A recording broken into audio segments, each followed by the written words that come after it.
After transmigrating into a vicious female supporting character in a campus novel, I find myself in an unexpected predicament. While everyone eagerly anticipates witnessing my defeat at the hands of the genuine heiress, my entire family seems to read my thoughts. Why do they all believe I would bully Shen Baitao? Is it that Qingbei has lost its allure, or that Harvard and Fudan have become less appealing? Campus bullying? Who? Me? Goodness. I am merely one step away from bowing down in reverence to the esteemed Wusan. Who is the nefarious individual spreading these rumors? I shall curse them to never gain admission to an undergraduate program. If I do not strive, who will? If I do not exert myself, who will? The hardships endured today shall pave the way for my superiority tomorrow. Initially, those who awaited my downfall exchanged glances in confusion, only to be compelled to join me, the embodiment of diligence, in an escalating competition. Ultimately, they all became addicted to the grind. One, Shunlicheng, my dear elder sister has returned. How dare you, the impostor who has usurped my place, continue to linger in my home? I always knew you were covetous of the Shen family's wealth. Upon opening my eyes, I was greeted by the sight of a handsome young boy gazing at me with mockery etched across his features. As I stood there, momentarily dazed, a torrent of narrative surged into my mind. Once I grasped the situation, clarity washed over me. As a relentless overachiever, I had devoted myself to my work until my untimely demise at my desk, succumbing to the pressures of competition. To my astonishment, I found myself reborn as the venomous antagonist in this tale of mistaken identities. In the original text, the false heiress, unwilling to accept her status, wreaked havoc upon the return of the true heiress, Shen Baitao, relying on the vestiges of affection from Shen father and Shen mother to engage in reckless behavior. Ultimately, her attempts to frame the true heiress and kidnap her led to her utter disdain from Lol, culminating in a tragic demise in a rented apartment, where even her corpse was retrieved by the police. How tragic. How utterly tragic. Do you see? This is the price one pays for neglecting their studies and losing clarity of thought. Contemplating that the original host was merely in her second year of high school, with abysmal grades, I could not help but shed tears. How could one end up like this in high school? What will become of her future?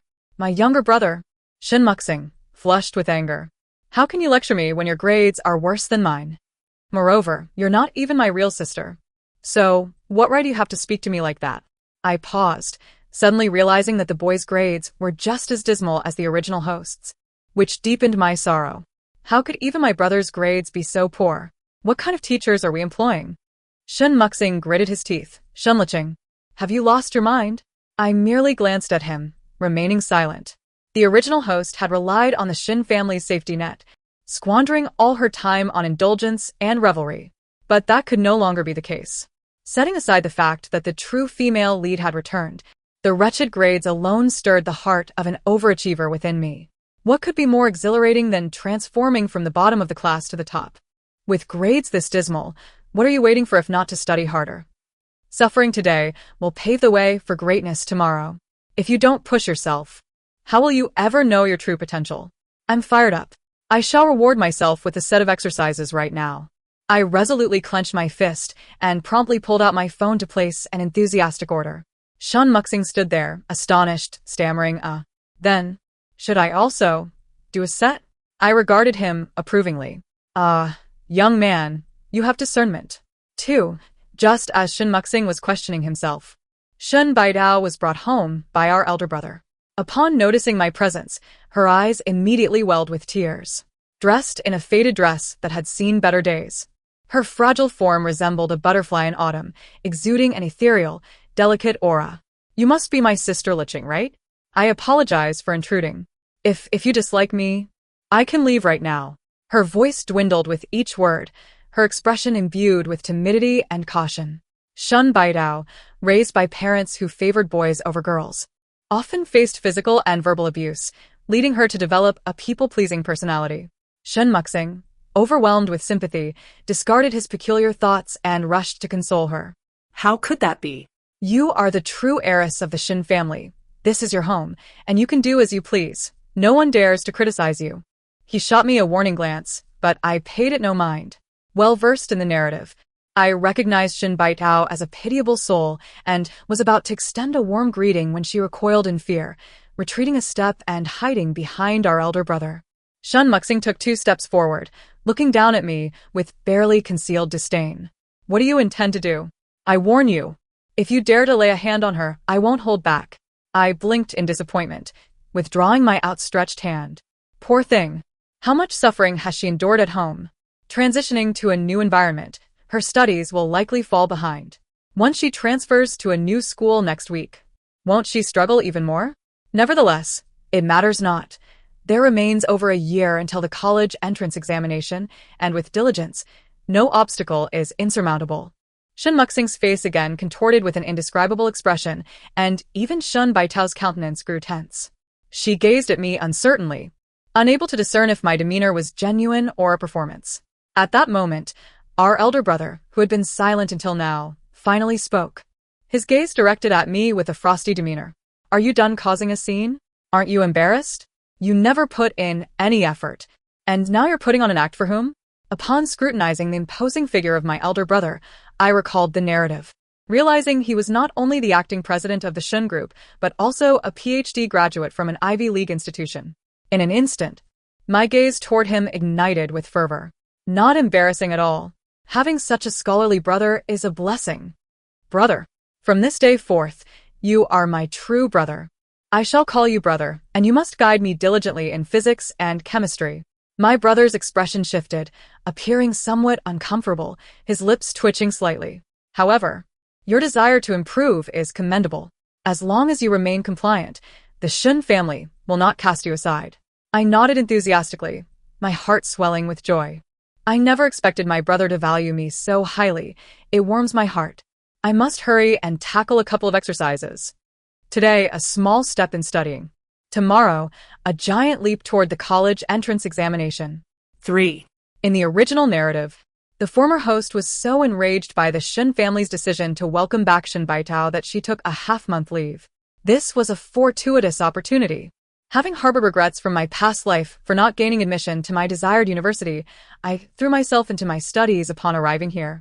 While others began their nightlife at 10, I had already completed a set of exercises. After stretching my stiff neck from prolonged sitting, I opened my door to head downstairs for a drink. Just as I reached the staircase, I overheard Shen Baitao's despondent voice emanating from the living room. Does my sister dislike me? Why has she remained in her room since I returned, even having meals sent to her by the maid? Following that was my so-called mother's gentle voice. That's just how she is. Don't take it to heart, Taozi. In a couple of days, she'll come around. Shen Baitao's anxiety was palpable, her voice tinged with fear. But my sister is so exceptional, and I am utterly inept, Mom. Perhaps you should send me back. You must have made a mistake. How could I possibly be a child of the Shen family? Child, the paternity test has confirmed it. How could I be mistaken? You are my biological daughter, and I could never bear to send you back into the fire. My mother spoke with reprimand, yet her words brimmed with tenderness. Shen Muxing nodded vigorously. Exactly. If anyone should go back, it should be that insane woman Shen Liqing. Muxing, Liqing is also your sister. She is not. As the impending conflict threatened to embroil me, I stealthily turned to retreat to my room. To my dismay, sister? Shen Baitao's alarmed voice froze me in place. Meeting the gaze of those in the living room, I awkwardly smiled. Good evening. I was just passing by. Please carry on. Oh, how mortifying. Had I known, I would have preferred to remain in my room, poring over my exercises. Shen Jiaojiao appeared panicked, already feeling unworthy of being there, and now she seemed utterly restless. Her eyes misting over. She attempted to rise, only to be firmly pressed back down by Shen Muxing, whose face shifted from concern to sheer loathing as he turned toward me. Since you've heard everything, why don't you just leave? I have no sister as scheming as you. As I reflected on the actions of the original host, I nodded in agreement. Very well. I shall return to my room to tackle the papers. You are right, but I merely wish to come down for a drink of water. I still have not fully grasped the analysis of that recent college entrance examination question. It truly is quite challenging. I wonder if Brother Ivy can comprehend it. Almost instantaneously, all gazes converged upon the elder brother seated in the corner, engrossed in his work. He flinched slightly, silently closing his laptop. Studying so late? There is no need to engage in such antics merely to attract attention. What does he mean by still? This is indeed a prime time for study. I felt a surge of irritation, my admiration for my brother's scholarly image quickly dissipating. I think it's quite all right, and besides, I have come out, haven't I? Oh. So you are busy with your work and yet deny me the opportunity to study? Do you intend to secretly excel and astonish me? I refuse to allow that. I shall study too. The elder brother choked on his own words, pushing his laptop a little further away. Studying requires a balance of work and rest. Are you not feeling fatigued? I nodded vigorously. Indeed, I am exhausted. I can hardly learn anything. At your age, you dare to claim exhaustion? How audacious. He fell silent for a moment, his gaze towards me taking on a subtle nuance. I see. I was about to suggest that if you encounter difficulties, you could always ask me for help. Such a fortunate offer. My face brightened instantly, my attitude shifting dramatically. Not tired at all. It was Shen Muxing who mentioned it. I did not say such a thing. Shen Muxing, 6 kwietnia. With my elder brother's guidance, my grades soared. Before long, half a month had passed, and I returned to my class. My mother noticed the transformation in me during this period and decided to transfer Shen Baitao into my class. When Shen Baitao made her entrance, the previously bustling classroom fell into an immediate hush. After a brief self-introduction, Shen Baitao approached me with a flushed face. Sister, may I sit beside you? The original host had a rather domineering personality and did not permit anyone to sit close, hence the seat next to me had always remained vacant. I was preoccupied with solving problems and did not lift my head. Suit yourself. Shen Baitao assumed I was unwilling to engage with her, and her face paled instantly. Just as she hesitated whether to take a seat, a brazen voice interrupted from the side. TSK, TSK, TSK. Some people aren't even genuine in their identities and yet dare to act all high and mighty here. Who do they think they are? Still believing themselves to be the lofty heiress they once were? The raucous voice disrupted my concentration, prompting me to finally look up. You are correct. However, Uruguay has a population of 57 million, while Australia alone boasts 47 million kangaroos. If the kangaroos were to invade Uruguay, each Uruguayan would have to confront 14 kangaroos. You are oblivious to this. You do not care. You are solely concerned with yourself. The voice's owner? Shen Baitao. Onlookers 6. The girl quickly regained her composure, her gaze towards me filled with even greater animosity. Pretending to be foolish won't help. I shall see how long you can remain in the Shen household. It was evident that this girl harbored a poor relationship with the original host, but fortunately, I had no time to entertain her. After delivering her threat, she strutted away in a haughty manner. At that moment, I noticed Shen Baitao standing beside me and promptly invited her to sit down. Why don't you find a place to sit? Here, I have an extra chair. If you don't mind, you can take this one. I was so engrossed in my studies that I hadn't noticed her. Surely, she wouldn't stand there indefinitely. Would she? That simply cannot happen. This is a crucial period for studying. How can one prepare for university without diligent revision? Shen Baitao exhaled deeply and settled beside me. 5. Shen Baitao appeared to be in great distress. Although we were both in our second year of high school, the efficiency at an elite school far exceeded that of an ordinary middle school. Despite her previous high rankings, she found herself lost in this new environment. As I glanced up, I caught sight of the confusion and anguish etched on her face. After a moment's contemplation, I generously offered her my meticulously organized notes. Upon seeing my well-filled notebook, she was taken aback. Sister, how did you manage to write so much? I shrugged nonchalantly. A good memory is inferior to a poor pen. Writing down key points helps retain information more effectively. Here, take these and have a look. How can one solve problems without a solid foundation? Shen Baitao appeared somewhat flustered, hesitantly speaking. But sister, don't you think, enough with the buts. I need to focus on the lesson, I interrupted, turning my attention back to the blackboard. It's merely a small gesture. Such materials can easily be found online. What is there to hesitate about? One would be better off solving a couple more problems in that time. Shen Baitao fell silent, casting a deep glance in my direction as she gently cradled the notebook to her chest. 6. For some inexplicable reason, while I was wholly absorbed in my studies, rumors began to circulate that I was bullying Shen Baitao. By the time I became aware of it, the rumors had escalated to the claim that Shen Baitao was at my beck and call, unable to retaliate or speak up. 6. I glanced at Shen Baitao beside me, finding it difficult to articulate my thoughts. This sweet, delicate girl, how could I possibly bully her? It must be an act. Shen Baitao looked equally bewildered. Holding a small cake in her hand, she smiled at me shyly. Sister, this is freshly made by Auntie. Here for you. Alternatively, it seemed she was inherently shy and struggled to communicate with outsiders, a trait fostered by her family dynamics, rendering her cautious around strangers. Thus, at school, aside from our brief exchanges, she remained largely ignored by others. Even after spending considerable time at the Shen household, she still blushed upon encountering Shen Muxing. Furthermore, I recalled that bullying was not supposed to commence until later in the plot, when the original host had completely descended into madness, mercilessly tormenting Shen Baitao. With her accommodating personality, Shen Baitao would never speak up to her family, and it was only when the abuse landed her in the hospital that the Shen family became aware of the situation. Yet, as fate would have it, what one fears often comes to pass.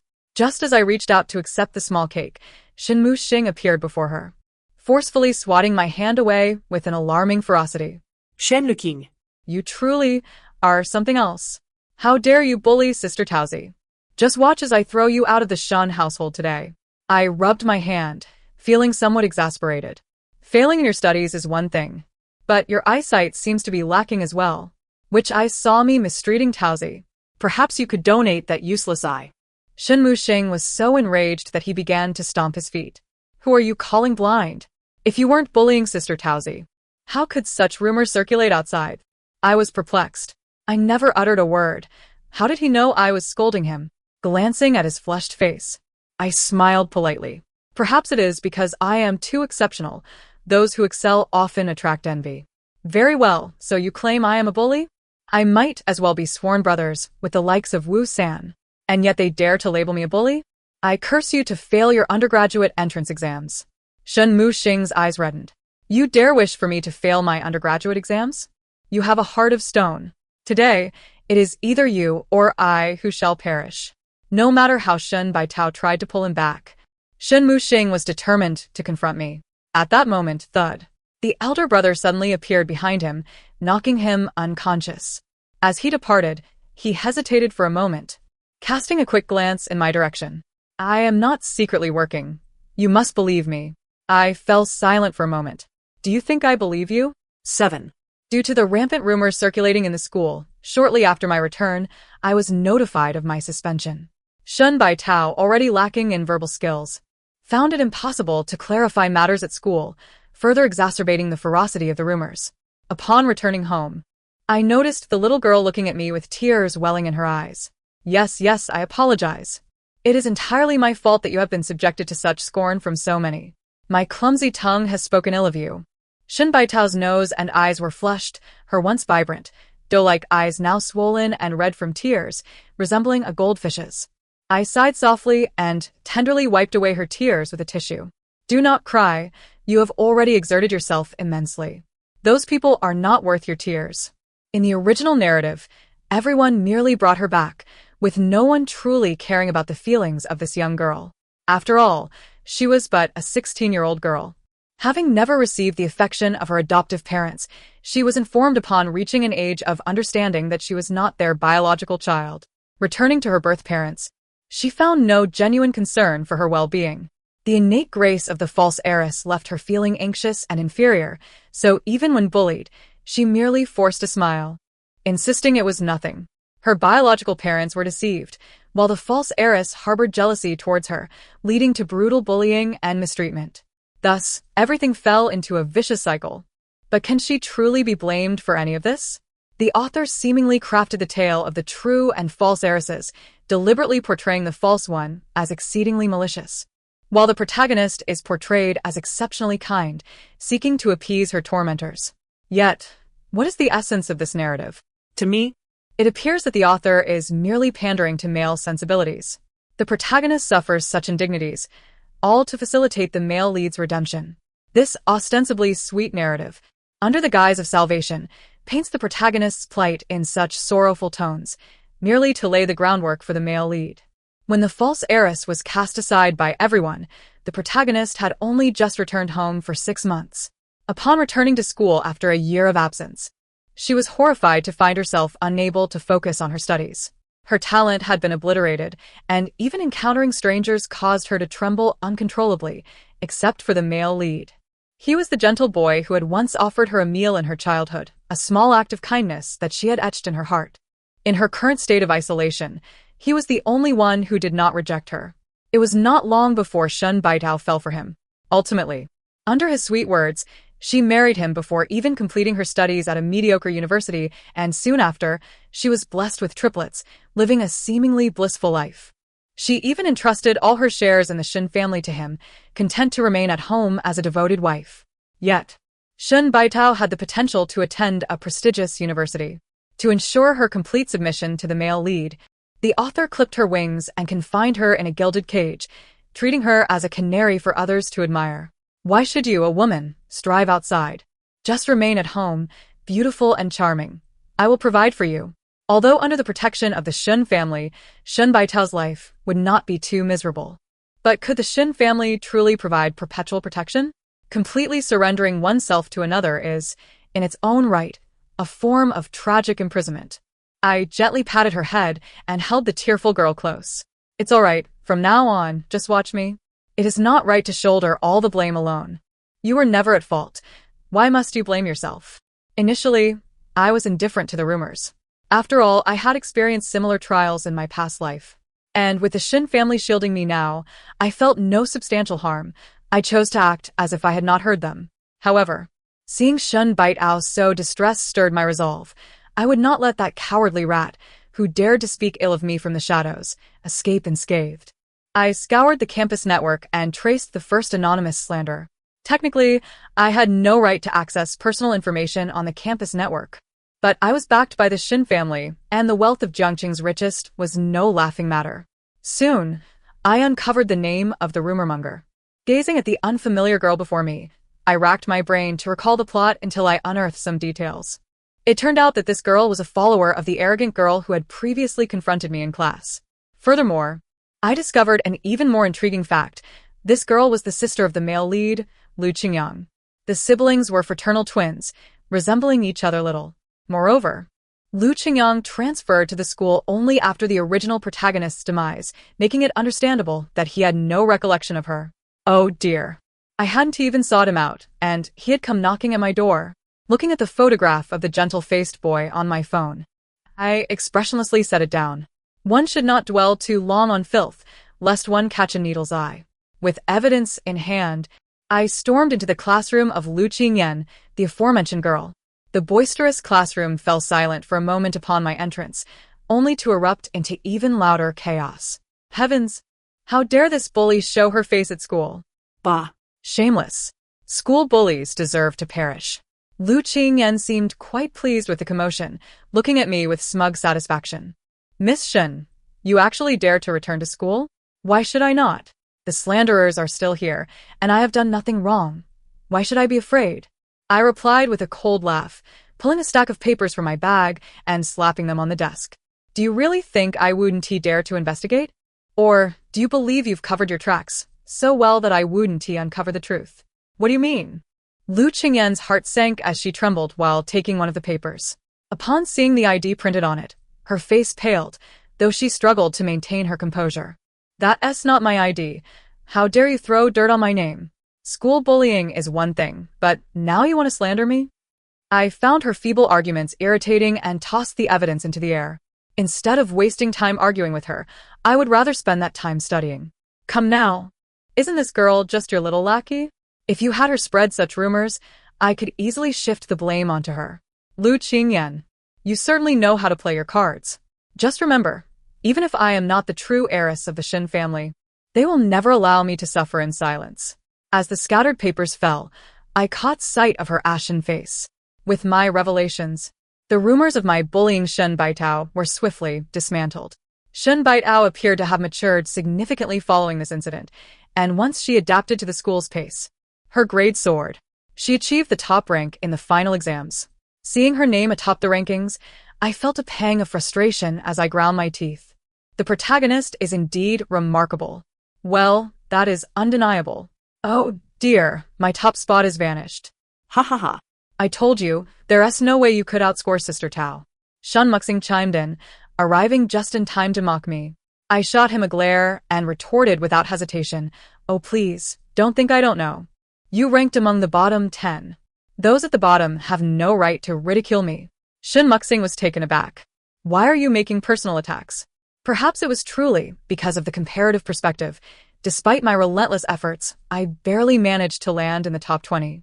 I could not compete with a prodigy like Shen Baitao. Yet, that did not mean I would give up. Come on, pressure only serves to fuel motivation. Gazing at the glaring rankings, my eyes sparkled with determination. Shen Baitao, just wait. I will surpass you next time. At that moment, Shen Baitao no longer appeared timid. A radiant smile blossomed on her lovely face. All right, I'll be waiting. With just 2 months until our senior year, Shen Baitao and I exchanged smiles, gearing up for the most pivotal moment of our lives. After a summer of complete relaxation, I set aside my playful spirit, resolving to confront the upcoming year with greater seriousness. In colloquial terms, it was time to get serious about studying. As I diligently immersed myself in my studies alongside Shen Baitao, the long-forgotten male lead, Lu Qingyang, finally made his tardy appearance. He was originally meant to arrive on the first day of the senior year, but due to the uproar surrounding the rumors that plagued me, he had been delayed for a month. Although no concrete evidence pointed to Lu Qingyan as the instigator, all signs indicated her as the sole suspect. Consequently, After finishing the second year, Lu Qingyan obstinately refused to return to school. As I caught a glimpse of Lu Qingyang's gaze, tinged with a hint of resentment, I averted my eyes momentarily. This was not my concern. I was merely a diligent student striving for excellence. Nevertheless, it must be said that Lu Qingyang, as the male lead, possessed a strikingly handsome appearance. Merely standing there, he radiated the aura of a refreshing youth. His eyes seemed capable of ensnaring one's very soul. A mere half-second of eye contact would render anyone irresistibly drawn to him. The girls in our class instantaneously flushed with excitement, except for Shen Baitao and me. He approached me directly, and just as Shen Baitao furrowed her brow, preparing to interrupt his advance, Lu Qingyang unexpectedly turned to her and beamed a dazzling smile. long time no see, Xiao Dao. A collective gasp echoed through the classroom. All eyes turned to Shen Baitao in astonishment. Despite her newfound ability to interact normally with classmates, she could not suppress the flustered expression that overtook her. "Who are you? Do we know each other?" I remained expressionless, stifling a chuckle. Indeed, it was the same old routine. The original story unfolded in a far more tragic manner for Shen Baitao. The remnants of her bullying left her too fearful to engage with others, and her classmates distanced themselves due to the malicious gossip that circulated. Lu Qingyang had transferred on the very first day of school, extending a hand to her when everyone else had shunned her, as if he were a divine savior rescuing her from the depths of despair. Shen Baitao failed to recognize him as the boy from years past. She merely felt warmth radiating from his smile and found herself inexplicably drawn to him. Desperate for affection, she plunged headfirst into this unexpected connection. Lu Qingyang's remarkable looks attracted a multitude of admirers, who would later become the antagonistic female characters vying for his attention. Time and again, he would rescue Shen Baitao from dire situations, drawing applause from readers who found the unfolding romance exceedingly sweet. However, I could not afford to dwell on these thoughts.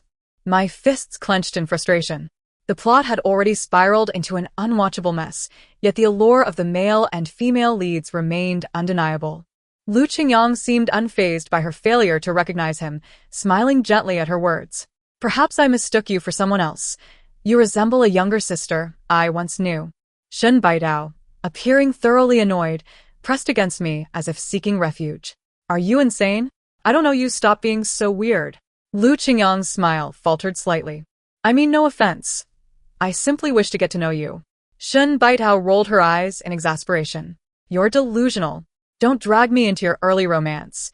I'm the top student, and I won't be held responsible if you can't get into Qingbei." Our homeroom teacher, who had been enjoying the spectacle, immediately lost his composure upon hearing Lu Qingyang intended to pursue a relationship with a top student.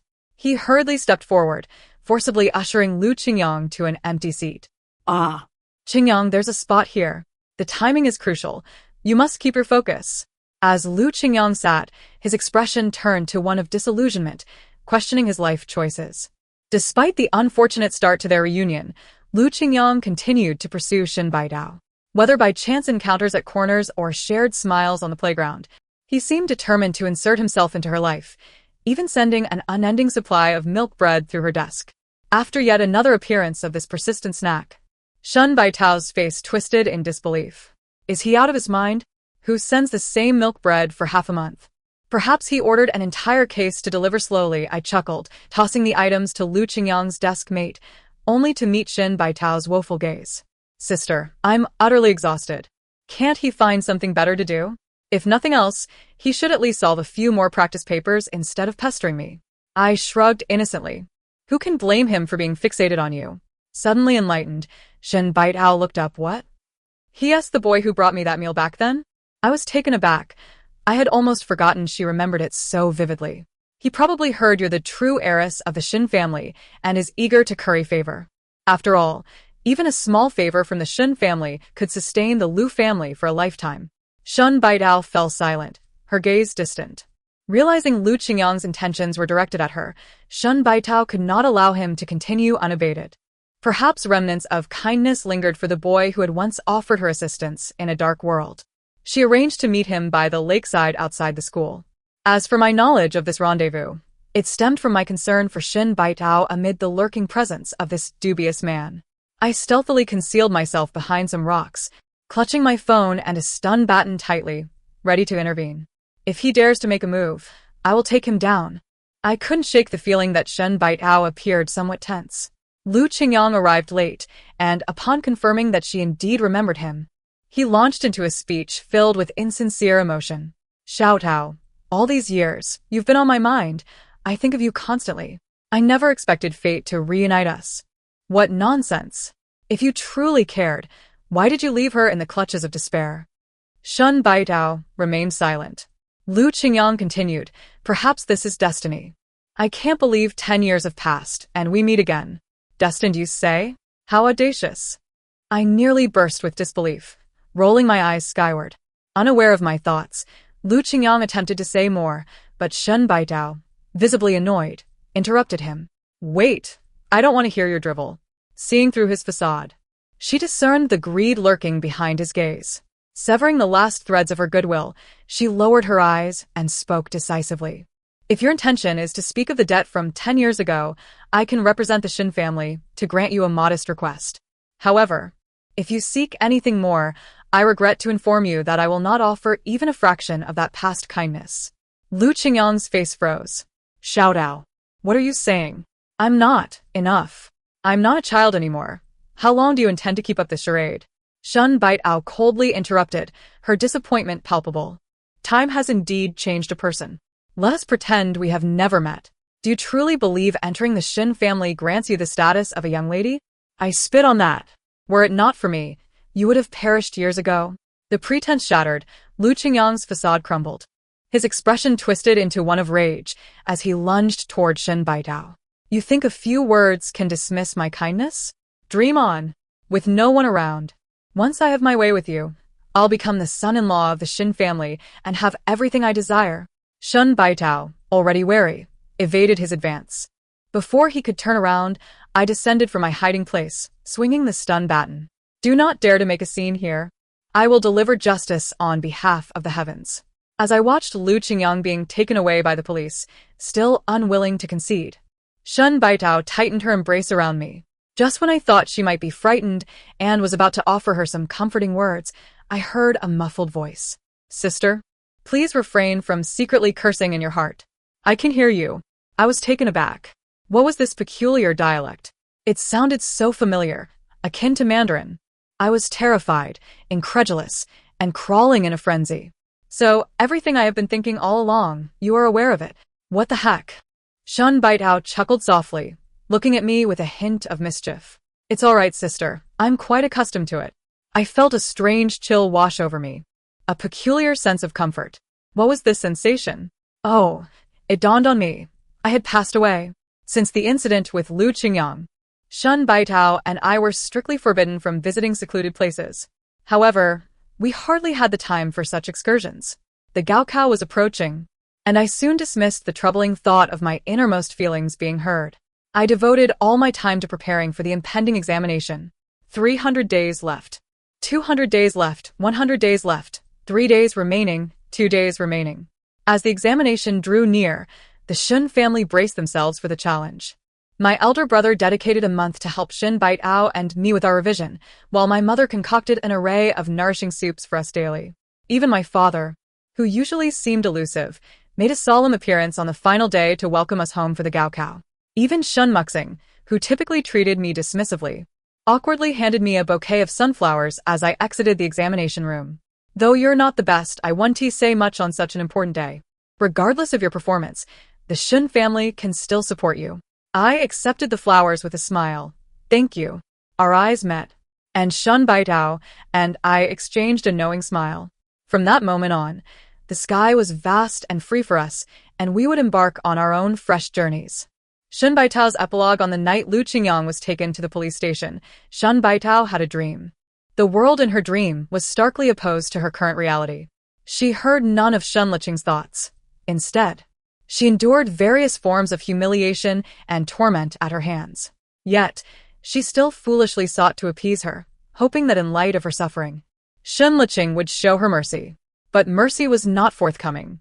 On the contrary, Shen Liqing intensified her cruelty. Even within the confines of her dreams, Shen Baitao felt the depth of her despair. It wasn't until Shen Liqing's mistreatment was discovered and her parents, outraged, expelled her from the Shen family, that they seemed to realize something was amiss. But what good was that? She had long since lost all hope for life. Even after a year of recovery, she still couldn't grasp anything. Yet, her academic achievements had once been her pride. Just when she felt utterly despondent and lost, Lu Qingyang appeared beside her like a deity. With a mere offering of his affection, she would humbly grovel before him, devoid of dignity. Shen Baitao yearned to intervene. She wanted to warn her dream self that all of this was a ruse. Yet, she despaired to find herself unable to utter a word, forced to watch her dream self sink deeper into the quagmire, self-deceivingly believing she was happy. How could one be happy without a sense of self? Shen Baitao awoke with a start, her heart racing. Familiar surroundings greeted her, and she hurried to Shen Liqing's room. Just as she had suspected, the academic overachiever was still awake. After a moment's hesitation, she asked a question unrelated to her dream. Do you dislike me? Shen Liqing looked surprised. Why would I? What reason do I have to dislike you? Oh, dear. Could it be that Lu Qingyang has frightened the poor child? I must speak with my brother about this. With the weather turning, the Lu family is bound to face ruin. Listening to the familiar whispers around her, Shen Baitao smiled, pressing her lips together. It didn't matter. What was important was that her sister was fond of her now. The end. Thank you for listening, and we shall meet again in the next story.